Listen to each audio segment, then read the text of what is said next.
They put my name card on a table next to the trash cans. At my own brother's wedding, while his new bride's cousin, who sells essential oils on Facebook, got my seat next to the governor. I was humiliated until I remembered who I was. The next day, their lives unraveled. Because I took back the one thing they really valued, my money.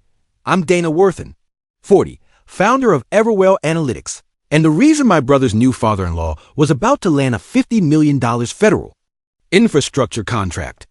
Or was. Let me back up. I hadn't seen my brother Sean in 6 months. Our relationship was polite, cold and polite. Growing up in a small town in Idaho, we were inseparable until high school hit. He got popular. I got invisible. He followed Dad into land development. I went to Stanford, graduated top of my class in data systems engineering, built my own company out of my apartment, ate microwave lentils for 3 years while pitching to people who called me sweetheart. And Sean, he got promoted to VP of Worthen Development 6 months after flunking his third project management certification. Why? Because he has leadership potential, according to my dad. 3 years ago, my company landed our first big government contract. That was the day my parents finally stopped asking me when I come home and settled down. I wasn't just a black sheep anymore. I was the checkbook. And they noticed. Fast forward to 2 months ago. I'm in D.C. pitching Everwell to a room full of suits from ArcLight Infrastructure, the company owned by Henry Blakemore, a Southern oil magnate turned cement tycoon. Big money, big egos, big contracts. And guess who walks in? Sean, with Henry Blakemore.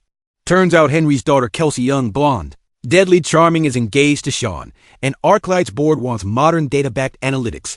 Their tech. Sucks. Henry hears I own Everwell, and he's suddenly calling me darling in the warmest Texas drawl you ever heard. 3 weeks later, my team signs a letter of intent to deliver a proprietary multi-state infrastructure model exclusive. ArcLight. The value? $50 million over 6 years. Henry sends me bourbon. My parents act like they always knew I'd be someone. And Sean? He doesn't even thank me. Then comes the wedding. Kelsey and Sean are getting married at the Blakemore family. A state in Virginia. 300 acres of manicured lawns and taxpayer-funded water fountains. It's a who's who of politics and money. Governors, CEOs, lobbyists, and at least one former bachelor contestant. I RSVP'd. And I made it clear I'd be bringing a guest Noah, my partner. He's a veteran and a trauma surgeon, which means he knows a thing or two about messy wounds. We'd need that later.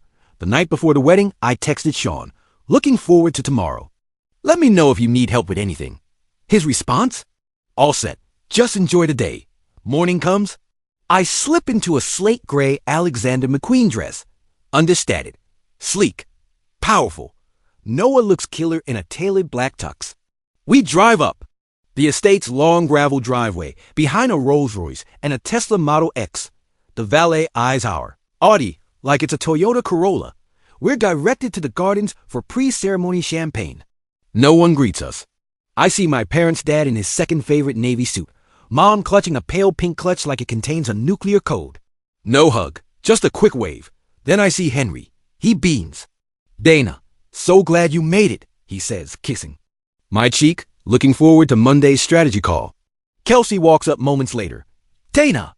Wow, that's a strong color choice, she says, eyeing my dress. But I guess you do the business thing, so it fits. I smile. Barely. The ceremony is all white roses and choral music. Kelsey floats down the aisle like an angel wrapped in diamonds. Sean looks sweaty, but proud. They say their vows. Everyone claps. Then comes the reception. We enter the tent. It's a spectacle, string lights, a jazz quartet, ice sculptures of doves, a cake taller than me. There's a printed seating chart near the entrance. Alphabetical. I scan the list. Dana. Worthen. Table 24. Noah Kessler. Table 24. I glance at the tent layout. Table 1 is at the front, Blakemore family and key executives. Table 2, high-ranking guests. Table 3, governors and VIP donors. Tables 4 to 20 are guests with last names. I don't recognize Table 24. It's behind the buffet line. Near the portable bathrooms, and it's next to a rolling trash bin half covered with a white cloth. I blink. Is this a mistake? I wave down a wedding coordinator, flustered, clipboard in hand. Excuse me, I think there's an error. I'm the CEO of Everwell Analytics, the company Arclight signed with last quarter Henry Blakemore's firm. I was told we'd be seated near the family. She glances at her chart, frowns. It says you're with the Worthen family. Table 24. I point toward the trash bin. That's not seating. That's garbage camouflage. She shrugs. I don't control the assignments, ma'am. Just then, Kelsey appears, champagne in hand, smile like a dagger. Is everything all right? Apparently we're sitting with the compost, I reply coolly. Oh, that's not compost, she says sweetly. That's where the used glassware goes before it's washed. You're close to the catering team. Convenient, right? You sat me by the trash, I say. She sips her champagne. There weren't many spots left. You sat the guy from the Idaho Ag Commission with your sorority sister. Well, Lindsay helped with the seating. She knows these things better than I do. I feel something tighten in my chest dot, and then Kelsey leans in. You? No, Dana, she says, her voice syrupy. Not everyone needs to be the center of attention. It's Sean's day. In that moment, everything goes still. I'm not just humiliated. I'm finished pretending. I built a company from scratch. They're only this powerful because of the contract I signed. And they seated me next to a trash bin like I was the caterer's +1. I smile. No worries, I say. But no one knows that smile. What are you planning? He asks as we walk to our seats, glassware clinking behind us. I sit, pull out my phone. Open a note I'd saved weeks ago. Got the one with the name of a competitor Arclight had passed on ... Before I showed up, I scroll, tap, dial. Hey, Morgan. This is Dana Worthen. Let's talk. Morgan answered on the second ring. Dana, from Everwell? Didn't expect your call this weekend? I cut him off.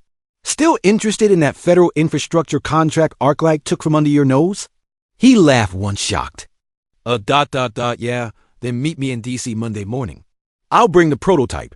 You bring your procurement director. But Morgan. Yes? This conversation never happened. Noah stared at me. You're actually doing it. I stood, smoothed my dress, lifted my champagne glass like a dagger. No, I already did it. We didn't sit back down. I wasn't about to sit rows while bridal guests stepped over my foot to toss used napkins. We slipped out through the service exit, walked around the tent to the gardens. I needed air, space, control. Inside, they were toasting family unity. Outside, I was planning the cleanest professional hit in my career. Are you okay? Noah asked gently. I looked at him. I feel everything and nothing, I said. Like I'm about to cry and scream and laugh ... all at once. Welcome to being emotionally betrayed by the people who raised you. A golf cart zipped past. A server on it waved CHEERILY ... We found a bench behind a hedge of sculpted lavender. My heels sank into the grass. Noah pulled out his phone.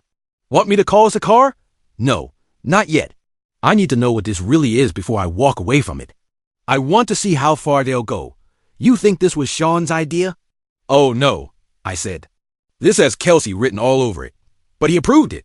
I pulled out my phone again, scrolled, checked LinkedIn, cross-checked board members, searched for contacts from my pitch deck.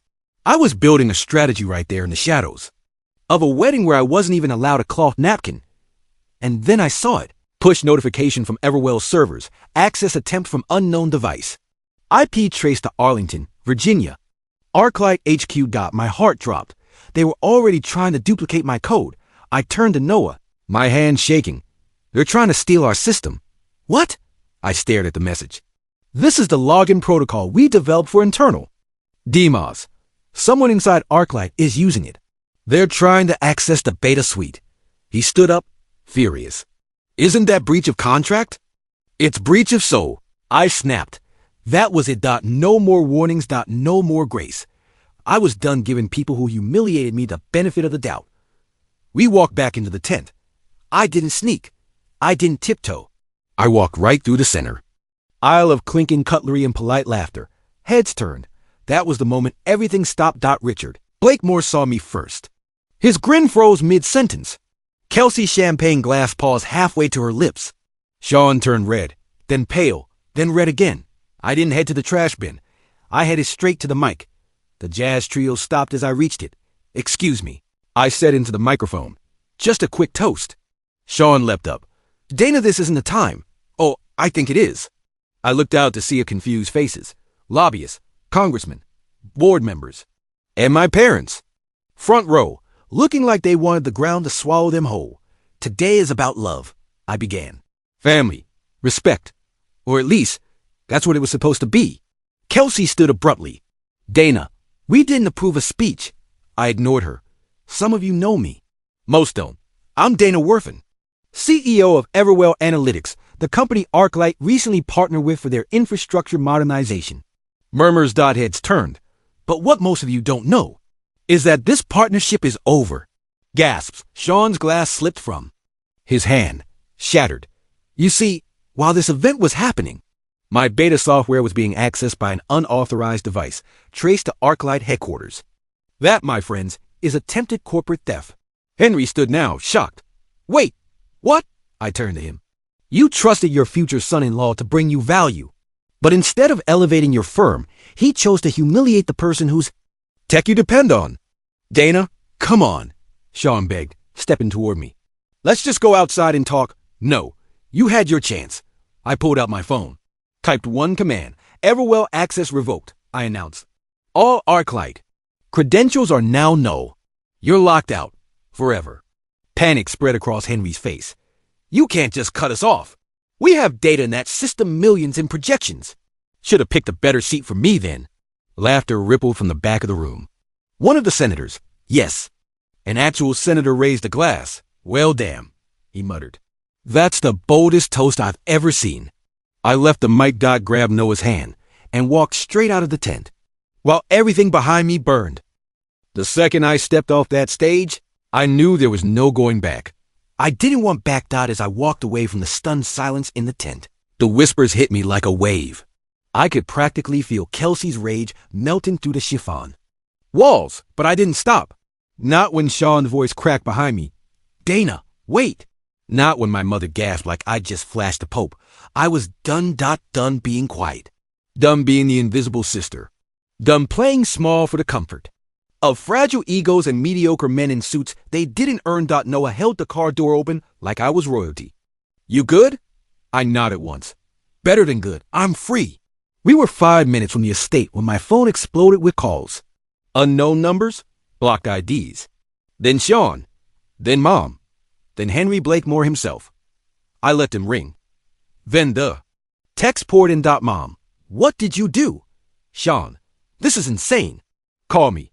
Now, Henry B., you're making a mistake that will cost everyone. Be reasonable. Kelsey, you jealous little freak. You just nuked your entire reputation over a chair. A chair? Was she serious? They treated me like garbage and now wanted to blame me for taking out the trash. I pulled over. I needed to hit something. Scream, laugh, cry, all at once. But instead, I opened my laptop. Mid-traffic. Middle of a field road in rural Virginia. I fired up the secure portal and watched in real time as ArcLight's entire executive team tried to log into Everwell. Locked out. Every single one. Serves you right. I thought. You don't get to use me, and then stuck me behind the buffet table next to the damn dumpster. Noah leaned in. What now? We finished this, I said, my voice ice. I called Morgan back. Monday morning is too late. How soon can you get a team on a secure line? His reply was instant. Give me an hour. While we waited, I checked Everwell's internal logs, and there it was, time-stamped, traced, and digitally signed. An internal ArcLight account had tried to replicate my software. Without permission, without understanding, without class. Idiots. I saved everything. Sent the logs to our legal team. Then, I did something even pettier. I posted a cryptic message on LinkedIn. A reminder, never underestimate the woman you seated by the trash cans. She may own the whole damn building. Not 2 minutes later, it started going viral. By midnight, I had 24,000 likes and 5 recruiters in my inbox asking if I was open to strategic acquisitions. Irony? They were mostly from companies that once ghosted my pitch emails. Funny how that works, huh? At 1:13 a.m., my dad called. I almost declined. Almost. But part of me needed to hear what he'd say. Needed to confirm what I already suspected. Dana, he said, his voice tight. You embarrassed this family. That's what he led with. Not, are you okay? Not, I'm proud of you for standing up for yourself. You caused a scene in front of major stakeholders. Do you know what kind of damage you've done? I stared at the phone, disbelief washing over me. You're angry about damage. To a business deal? I said quietly. Not about the fact your son and his fiancée publicly humiliated your daughter. I warned you this would happen if you kept putting career over family. That was it. The final nail. I laughed harsh. Bitter, too loud. You didn't warn me, Dad. You erased me. You sat me in the damn kitchen. Then blame me for lighting a match after you soaked everything in gasoline. You're overreacting. Overreacting. To being treated like a placeholder in a family I helped fund. I'm not overreacting, Dad. I'm reacting. Finally, he tried again. Can't we just sit down, talk this through? Work something out with Henry. No, I said. We can't. Tell Henry to call his lawyers. The deal is dead. I hung up. Noah gave me a look. Well, he wants me to apologize. To Henry, for ruining the deal. Noah choked on a laugh. Unreal. Then my mom texted. Mom, your father is beside himself. Can you please just fix this? Fix it? Like I was the maid after a party they trashed. I didn't reply. Instead, I texted Morgan one sentence. Let's sign the term sheet. Within 30 minutes, we had a preliminary deal on the table. Less money up front, sure, but 10 times the respect. And the CEO of Morgan's firm had personally called me to say, after what you did today, we want you on our side. And suddenly, I wasn't just a girl by the trash cans. I was the storm they never saw coming. And the best part? I was just getting started. By dawn, the wedding tent was half torn down, the roses limp and brown, and my name was trending in 3 different business blogs. Anonymous tech CEO blows up family wedding over alleged betrayal and wins new deal hours later. LinkedIn queen drops mic at billionaire wedding, then drops the contract. They didn't mention names, but anyone in the industry could connect the dots. My phone didn't stop buzzing. Some messages were supportive, some panicked. A few were just emojis. One VC I pitched to last year messaged me, "Did you really nuke a $50 million deal over a table?" I replied, "No, I nuked it over disrespect." He messaged back one word, legend.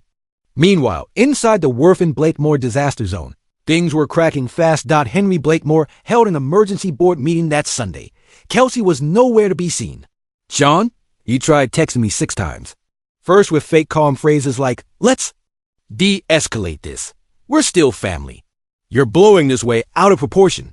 Then came the guilt. Mom hasn't stopped crying. Dad says if ArcLight pulls out, he'll have to downsize the company. And finally, the threat, if you think anyone's going to want to do business with you after this, think again. That one made me laugh, because while Sean was busy drowning in PR chaos, I was prepping for a Monday morning Zoom call with Morgan's team. They were already onboarding. Their lead engineer opened with, I just want to say, that toast? Iconic. But back in Idaho, things were far from iconic. At 10:42 a.m., my dad's older sister Therese called me out of nowhere. Aunt Teresa? She hadn't spoken to me in 5 years. Maybe longer? Just wanted to say I saw the footage, she said. Somebody's cousin posted it on TikTok. My stomach twisted. Footage? Oh, honey, she chuckled. It's already at half. 1 million views. You, that microphone, and that perfectly controlled fury? Woo! I stood up and clapped in my kitchen. I blinked. You're not mad? Mad? She snorted. Dana, your dad once told me I'd never succeed in advertising because I didn't smile enough. He made me pitch in high heels with a sprained ankle. You think I don't understand what they did to you? The call left me shaking. Not? From nerves, from recognition. This wasn't just about me. It was a generational blueprint. Silence, deference, sacrifice. Well, screw that. Monday afternoon, Henry called. Personally, I picked up. Dana, he said slowly, as if chewing his words. Like glass. I'm told you've transitioned the contract elsewhere. That's right. This is a mistake, he said. You're making an emotional decision over something that should have been handled discreetly. Oh, we're being discreet. I shot back. Is that what it was when your daughter humiliated me in front of 2 governors and the VP of Commerce? He fell silent. You want discreet, Henry? I continued. Discreet would have been keeping the deal and staying silent. What I did, that was surgical. I can fix this. No, you can't. He paused. What if we offered you new terms? Increased stake, naming rights, exclusivity. Not interested in terms. I'm interested in dignity. You can't buy back self-respect. Henry sighed. Then we'll consider legal action. That's when I smiled. I'd love to see you try. Because I've got screenshots, timestamps, and 2 attorneys who specialize in IP theft. You want a courtroom? I'll bring popcorn. Click. 1 hour later, I got a call from his lawyer. Apology drafted, ND as enclosed, no lawsuit, no more contact. They folded like wet cardboard. And Sean? Oh, Sean, evening. My mom called, finally using her voice instead of her thumbs. Your brother is a wreck, she said, as if that was my problem. He says you ruined his future. I laughed. Mom, I didn't ruin his future. I just stopped subsidizing it. Dana, sweetheart, your father says if we lose the Blakemores, Worth in Development could collapse. Then maybe Worth in Development shouldn't have placed their whole survival on me sitting quietly by a trash can.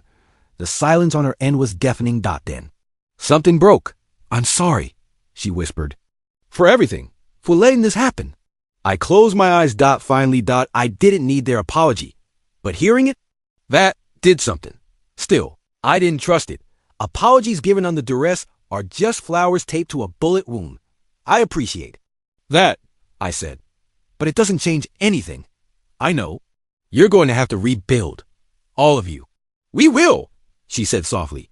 I hope. I hung up. And for the first time in decades, I wasn't angry. I wasn't broken. I wasn't seeking approval. I was building something better from the ashes of a wedding that tried to bury me.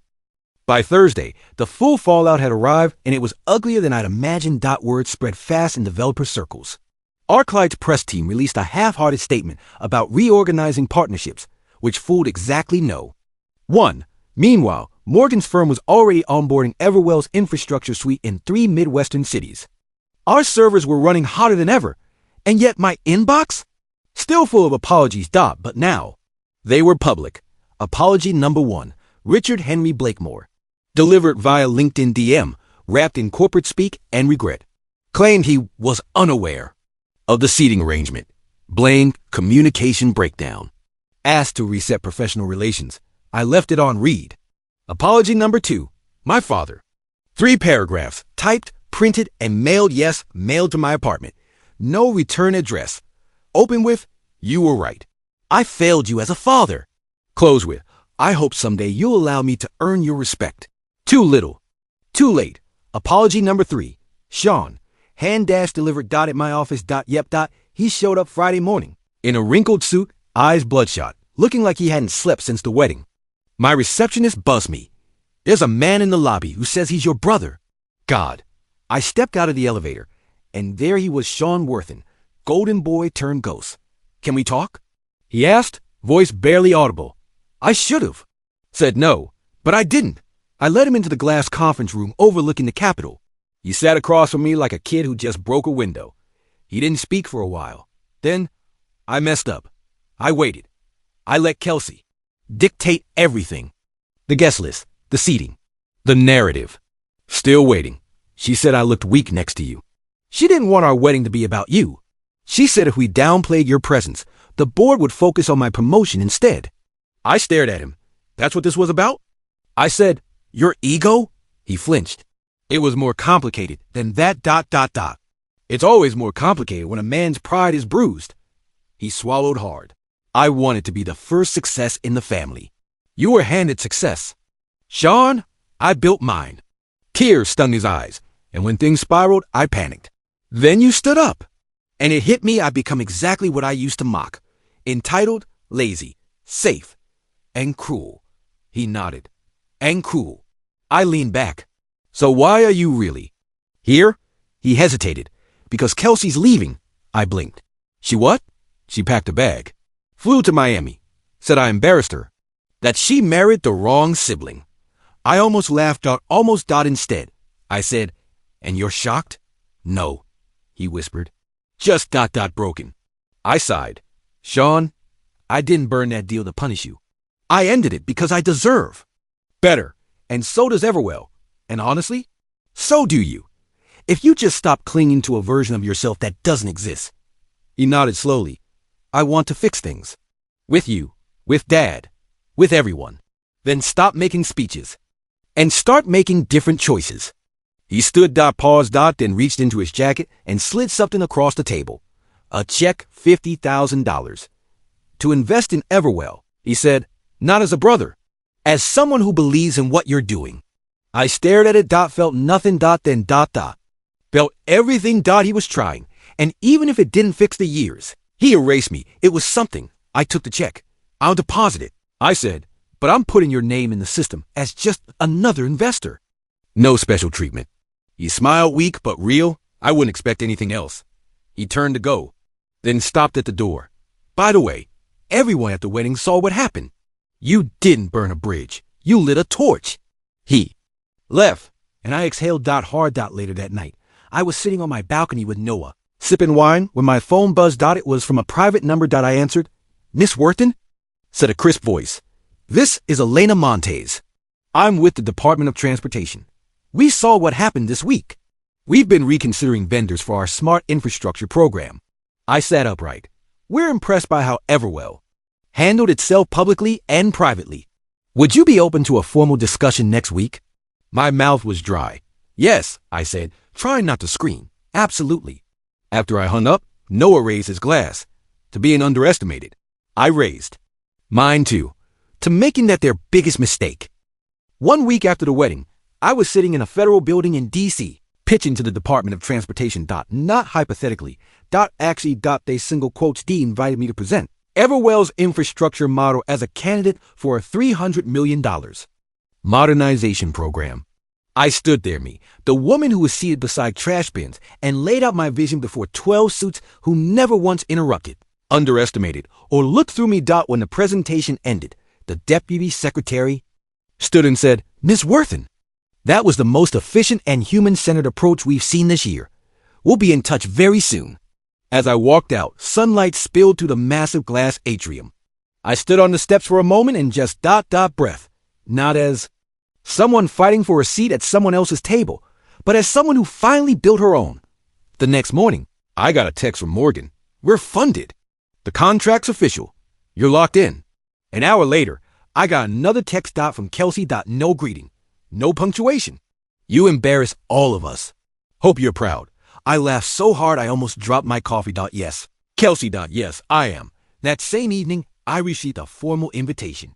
A gala in San Francisco, honoring women in tech leadership. The host? An organization that once declined to shortlist me because I lacked visibility. Guess who they wanted to be the keynote speaker? I accepted. Not for the clout, not for the press, for every woman who'd ever been silenced, sidelined, or shoved to the service entrance of her own success. When I arrived at the gala, I wore navy again, same cut as the wedding. Only this time, the crowd didn't ignore me. They turned, applauded, stood. I took the mic with a steady hand and looked out into a sea of bright eyes, full of fire, and I said, I was once seated next to the trash cans at my brother's wedding because someone thought that's where I belonged. Today, I stand here not in spite of that moment, but because of it. That was the day I realized I'd never be given a seat. So I built the whole damn table instead. The crowd erupted. Afterward, a young woman approached me. She looked nervous, hopeful, about 25, clutching a conference badge like it was a shield. I'm trying to start my own data consultancy, she said. But my family says it's risky. They want me to just apply at my uncle's firm. I nodded. What do you want? I want to build something that's mine. I smiled. Then let them doubt you. Let them forget your name. Let them laugh. Behind your back. Pause. Because when they finally look up and realize the future has your signature on it, that's when you smile and let them eat their seats. She laughed through tears and I walked away, heels clicking like a war drum. Into the lobby. I was no longer the woman who begged for a seat. I was the storm. And every family, every company, every smug wedding planner who ever thought I'd sit down quietly, they just learned what happens when a woman finally decides she's done apologizing for her power. And no, I'm never sitting by the trash again. That's the end of today's story. Did things turn out the way you thought? Or were there some surprises along the way? Share your thoughts in the comments. I'd love to hear what you think. If you enjoyed this journey, don't forget to hit the like button. And if you haven't joined the community yet, now's the perfect time. Subscribe and turn on notifications so you're always the first to catch new stories.